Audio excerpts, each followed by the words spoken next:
Coming up on today's episode of Parasport Nation, we have Iulian Ciobanu, a Boccia Paralympic athlete and world medalist. He's been having an incredible year so far. He joins the show after adding another medal to his total. Let's get started. Welcome to Parasport Nation with Alex Smyth and Nathan Clement.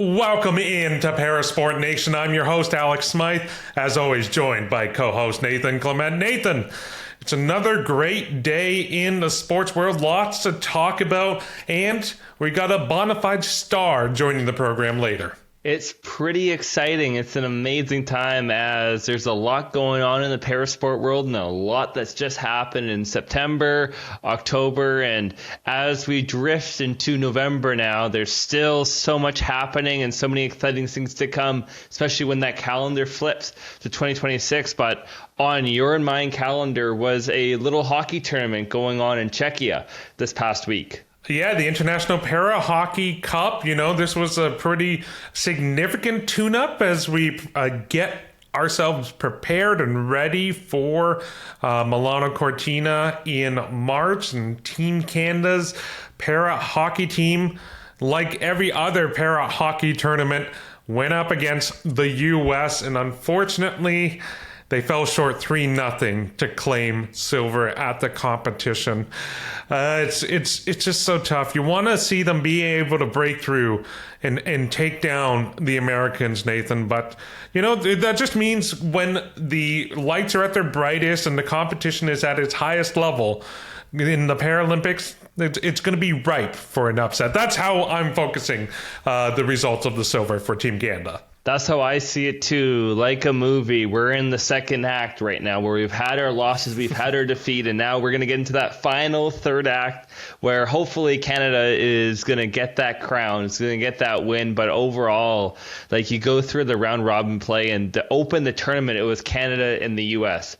They faced off against each other before they were even in the gold medal game, and that was a 2-1 defeat for Canada in overtime, and Tyler McGregor scored that goal, and that just shows that there's good signs coming that they can keep it close, they can keep it tight that way, and it just comes down to on the day, it's a 50-50 game between Canada and the US, and anything's possible there.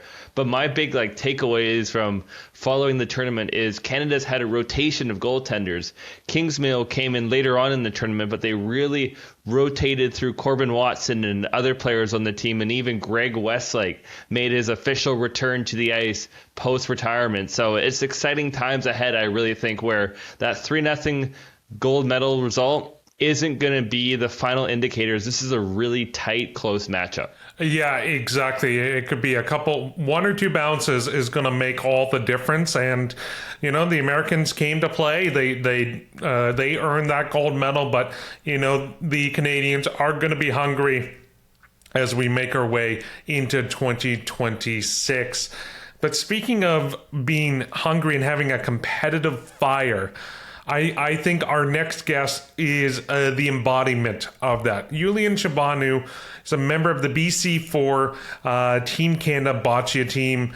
He has been a mainstay on the Paralympic side of things. He's also had numerous results recently in this past year, post games, where he's been racking up some medals, including most recently the silver at the Cali 2025 America's Regional Championship. Here's our conversation with Iulian Ciobanu.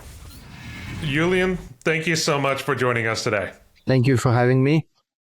First off, you're coming off of a silver at the Cali 2025 America's Regional Championship. Can you describe how that competition went? What was the vibe like at that tournament? Yeah, it actually was the most important competition for this year because we knew that if we get on the podium, it will be our ticket for the World Championship for the next year.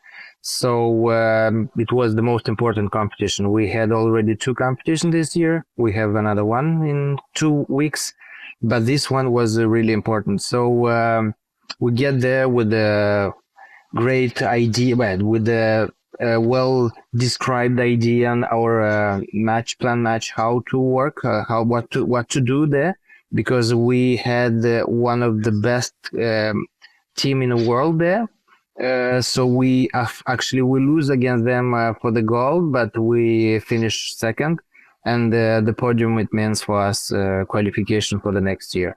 And overall, it was not maybe the easiest competition for this year, considering some physical condition. Alison get some flu.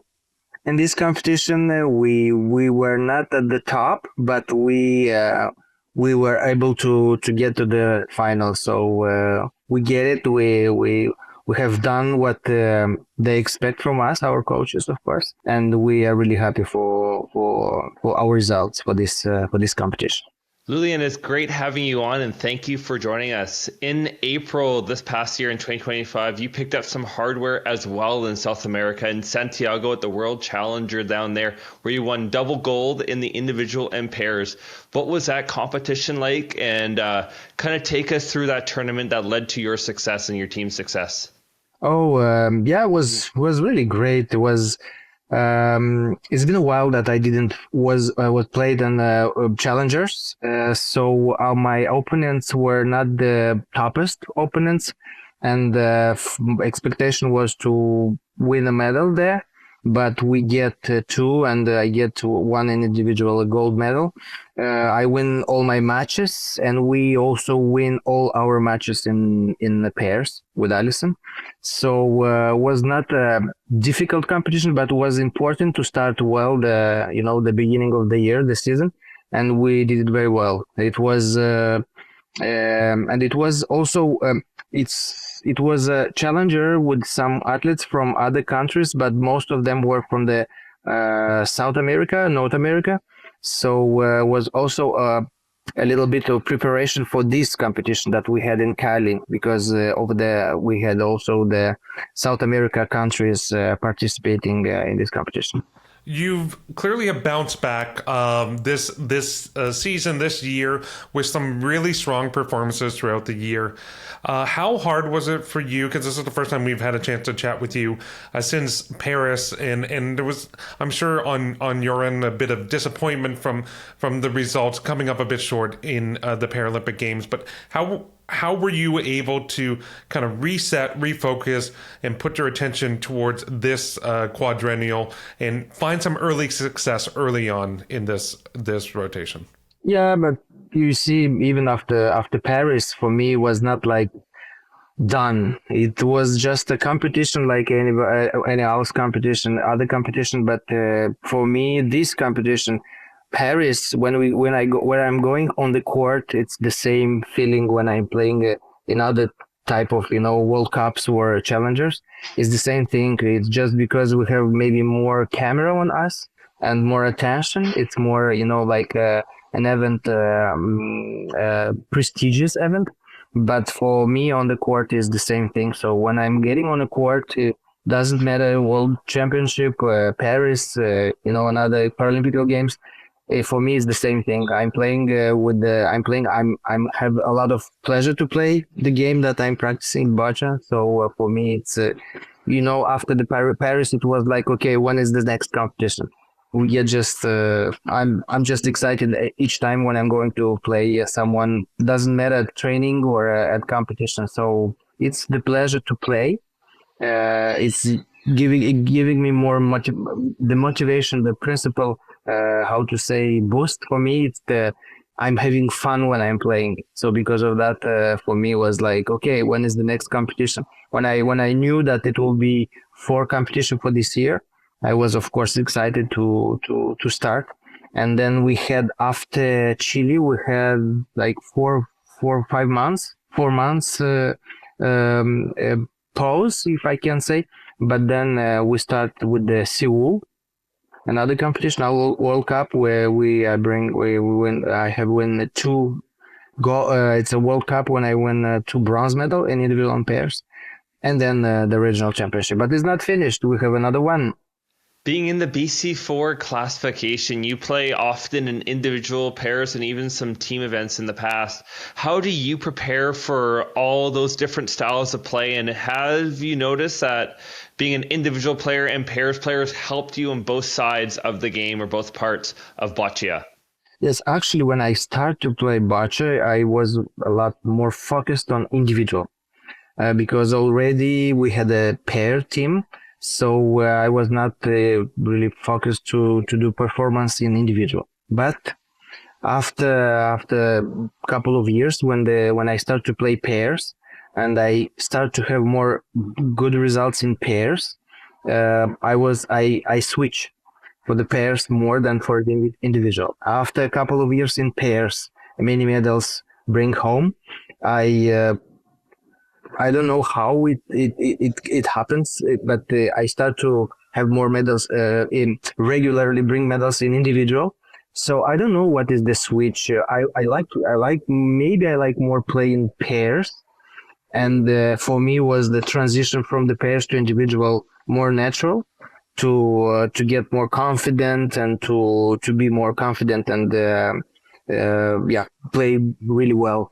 But in pairs, when you play, it's the dynamic is different, because when you play in two, it's not just me and my teammate. Actually, we are four on the court, and this chemistry between all the four players, it's something that it's giving me more excitement when I'm playing, to observe them, to see the strategy what they choose, depending on how they feel. So it's more dynamic for me. It's more human when I play with many people than when I play alone. Yeah, it's actually when we say that we play 6 balls against 6 balls, so 6 blue, 6 red. And when I'm playing, when I have 6 balls, you feel like more confident because you have all the balls that you can choose what you do. But when you are in pairs, you have actually 3 balls, me 3 and my teammate. And I found that when I play with 3 balls, I feel more relaxed because you don't have such responsibility and you share it. But from the other point, it's interesting that you have more angles. It's different strategically, and tactics are different, so you have more options when you play in pairs. Because of that, pairs, it's more interesting for me. And speaking of pairs, your longtime partner at this point, Alison Levine, you guys have had great success together. What is it about that partnership or that pairing that make you such a formidable team together? Yeah, time, play a lot together, because at the beginning it was maybe a little bit difficult till we get some more if I can say the same word, chemistry. It's where we're not good, she's good. Where she's not good today, I'm good. So we found the way to complete each other on the court. And when we are both in our zone, so we are invincible. But sometimes it's like in many other sports, when you play pairs or a team, pairs were a team. Yeah, it's a. And also, you see, if I'm thinking about Alison, we had also Marco, who's our teammate, who's playing with us, who bring us actually to Boccia. So we learn from him, and then we learn from him with him, because the pairs at the beginning was Alison and Marco, and then we start to switch Marco, me, and Marco, Alison, Marco, and then we change the sport, evaluate, and we change the rule that we need to play mixed girl and a guy. So at that moment, at that point, our coach has no more this opportunity to change the players, because the rule was you can change a player in the match, but at one point they change it, and we start to play with Alison more often together, and we get more confident to play together like this. And how I said, more competition you play together, you learn more about your teammate, and in that way you start to be more adaptive, more flexible, because sometimes so personal things that are starting to see on the court, like when I'm not confident, are you confident? where I'm overconfident? Are you as confident as me? That you need to leave all these things. You need to live on the court, different competition, different situation, win, lose together, and in that way you build a real team, a real pairs that can perform at an international level. You mentioned the chemistry on the court. However, I've gotten to know you at the Santiago Parapan Am Games and the Paris Village as well. And the amazing thing with Boccia, whether it's Allison, you mentioned Marco Del Spaccio there, or just a whole team as a whole, it seems like a very tight group of people where you're always having fun, telling jokes, doing even pranks at different times. What does it mean to have a team like that in Boccia? Yeah, the team, it's not just what's happening on the court. It's a family. It's actually like a family. So having fun together outside of the court, it's important. It's for our building, to build a team, a real team, because you spend more time together before the matches, preparation, training. So, this dynamic, it's to find a way how to spend time together. Sometimes it's important, so we learn to know better each other, and then have fun, and even the jokes, make a joke. It's different from me and Alison, but we learn to understand each other and to laugh at the maybe some jokes that I didn't laugh like 10 years ago. For me, it was like ridiculous, but now today I know more about her. She knows more about me, so we find that it's funny that in the past was not funny. Well, and that also that building and that chemistry, the time on the road, that just helps you as a team and that cohesiveness when you are competing. That you know each other, how they're thinking and how they're kind of reacting in a moment, and then it helps you set up as an athlete as well, I'm sure. Yeah, of course. It's how I said, it's a human relationship. So. You can just learn someone by the book. It's you need to live, win together, win together. It's bringing us more like a family on the court and outside of the court. That's so special and amazing. And often, like I know for myself, just years in sport, you remember more the moments off the court than you do when you're playing, when you're competing, just because it's such a special bond, as you said, and such a special relationship. And even in that relationship, someone on your team, Soren, has had such a big role in your journey to the Parapan Ams, to Paris. What does it mean to have someone like Soren in your corner? Oh, Sorin. Hey, look, Sorin, he speaks, actually, we are Romanian by our origin, so we speak the same language. So look, he's coming from the same corner of the Europe, so we have quite the same mentality, if I can say. But it's, so when I speak with Sorin speak with me, we speak in Romanian, so we don't speak in French or English. And we are switching when we're, but in the room, okay, in my room, when we are together, having Sorin, it's funny. He's having fun all the time. He's searching to do something fun. Okay, I will do this. Film me. Okay, you will film. Okay, how do you think that we can do this or that? Prank or to do funny moments. It's coming like we don't prepare for that, but it's coming like this, and he's really funny, and he's making jokes. He's making me also have fun with him, and sometimes I'm making pranks on him and with him, because when he look, it's like a little bit like two brothers. We feel each other, and he told me all the time that he has a brother the same age like me. So you are so close. You are like my brother. It's like his brother who is in Romania. So maybe you see it's actually more family sentiment between us, not just working together. We're having fun together. It's more we're having fun than we were working together. And of course, it's fun when we can share that together. And Julian, you talked earlier about how the rule change of the pairs having to have a mixed pair for the sport and the impact that had. I'm curious, if you could change one rule for your sport, what would you change? Oh, I will change many rules.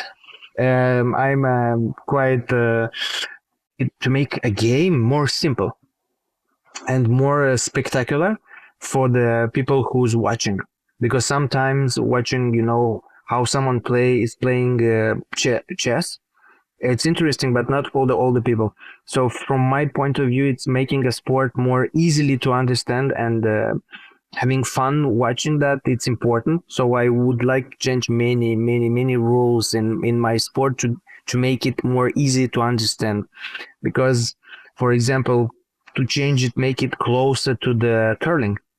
Like in curling, they are playing with the rocks, and they are all similar. But in our sport, we are playing with the soft, hard, very hard, soft, medium, super soft balls, and the spectators, they are not seeing for real what's happening on the court, because we know really well good what type of balls we are playing, but for the spectators is not there. So I would like to bring our sport a little bit more close and more predictable, and more turnovers, to make it more excited. Sometimes it's not maybe so excited, it's boring. So when I see such a situation, I'm starting to think about, okay, how we can change that.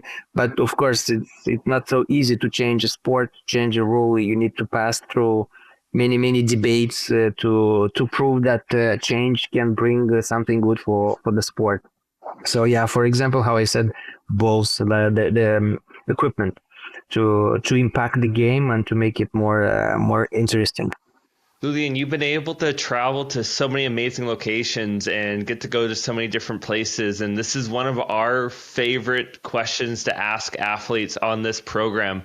Do you have any favorite food destinations that's personal to you that you've been to in all your years of competing?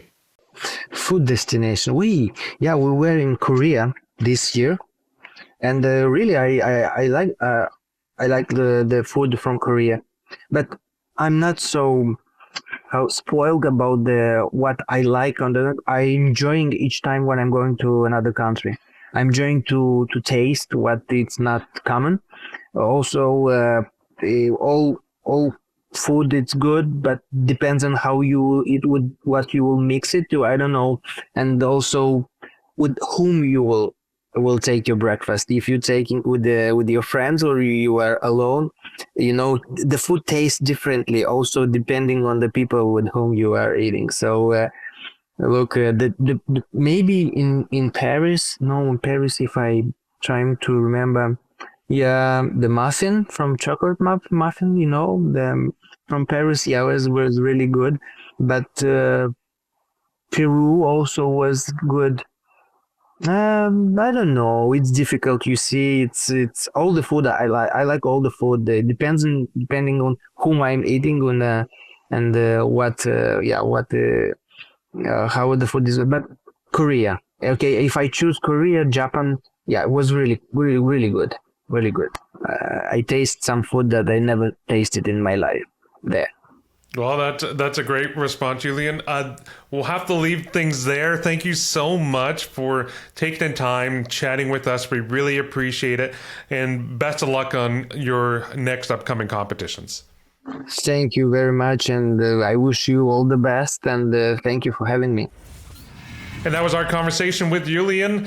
Nathan, I always enjoy talking to him because it's unlike any other athlete conversation I think I have, because he's such a unique individual. He has such a unique perspective to things. Like, he approaches not only his sport, but like sport in general, I find, in a very different way, talking about just like the ease and comfort he has when it's on a major stage, and talking about the relationships more than like, the focus and the training and stuff. It's all about the relationship, that camaraderie, that bond that he builds with the longtime teammate Alison Levine. And so it's a completely different type of conversation than other athletes provide.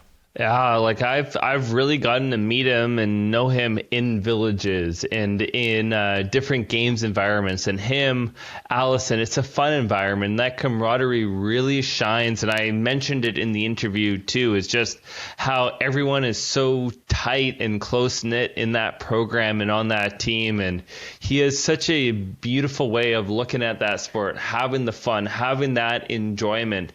And it's people like him that's really helped get Boccia to that level and really carry on that successful legacy that Boccia has had for years and years in this sport. Yeah, absolutely. And like, it was also interesting hearing him talk about, like, okay, the dynamic, the difference between being on the individual and on the BC4 mixed pairs side of things, and how you have to approach those games differently. You have, you don't have as much stress because you can rely on your teammate, but you also have to be conscious of what your teammate is thinking and how they're approaching the game. And that's where that kind of bond in that kind of insight into how your teammate plays is so key. So it was really unique getting his perspective on that. And it's like, oftentimes, some people may say, it's easier, or more challenging playing with a pair because you have to rely on someone else. But it's like, there's also that comfort in it as well. There very much is. And it's just, it takes that time. It takes that just bond that you build over the training. And Allison, Iulian, they live in Montreal, so they're often training together. They're always together there, and that takes years and years to mold. And you see that in a lot of the great dynamic duels in Parasport and in all the sport, where it's just that chemistry, it's that locking of the athletes where they just pretty well at this point know their thoughts. And even I've spoken with other Boccia players in the past, and they talk about fighting for medals at games, and they talk about how they know where their teammate's going to throw the ball before they even throw it, just from the years of training, the years of practice, and they can really use that as a strength, as an advantage to be on the forefront, be on the attack, whether they're throwing 6 balls an individual or 3 balls in a pairs match. It really helps that athlete have that confidence, have that belief, no matter what team they're on or no matter what grouping they have. Yeah, and I'm sure too, it's just like, to be at or near the top of the world rankings consistently, like, that's got to be so hard, because anyone you play against, they're coming for you. They're bringing their all. And even if, you're ranked 3rd, 4th, or 1st, like, it is got to be a grueling kind of grind to constantly have to bring your best each and every match you play in. It's also exciting too, because you're always having to innovate your game. You're always going to have to innovate your match, where you're always at the top of it. It's like what we talked about earlier in para ice hockey. Every time Canada and the US are playing against other teams, they're going to be bringing their best to those squads, and you just really have to rise to that occasion. And it's the same in Boccia, where unfortunately Iulian and Allison fell short in Paris, but what they've been able to do outside of that, they've really grown and become amazing athletes, because they have to play against everyone's best game at the end of the day. And that's what you want as an athlete, is you want the sharpest arrows, you want the sharpest armor coming against you, so you can grow, you can really mold yourself into even a better player. And it's that old adage of iron sharpens iron, and that's very much the case in Boccia or any other parasport. Nathan, bringing it full circle with referencing Team Canada and hockey and Boccia. That's why you're number one in my books, Nathan. Thank you so much, as always, for being my co-host on this program. But that's all the time we have. So that's it for today's show. Thanks for watching and listening, and we'll catch you next time. Thanks for tuning in to Parasport Nation. Like and subscribe to the channel to follow us now.